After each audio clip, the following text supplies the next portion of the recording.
In this video, I'm going to show you how to add Calendly to Squarespace. Now first, you want to go to Calendly and you want to find your meeting or whatever you have. So here I have one event. I'm going to click on the three dots over here on the right next to this event, and then you want to click on Add to Website.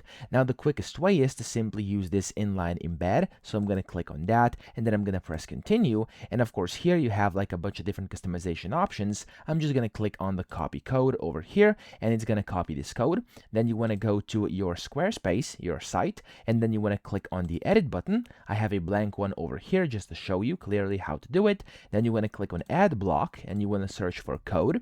There we go, we have code. Click on the code block, and from here simply place it wherever you want it to be, double click, and then basically here just delete everything and paste whatever you've copied. And there we go, as you can see, something happened in the back already. So over here it says now embedded scripts, and you have to exit and save. So I'm going to click on the save button, I'm going to hit exit, and you'll be able to see in a few seconds when this loads here, it's going to be the Calendly embed. There we go, it's over here. So that's how to do it. I hope this video helped you out. If it did, please subscribe to the channel and help me out as well.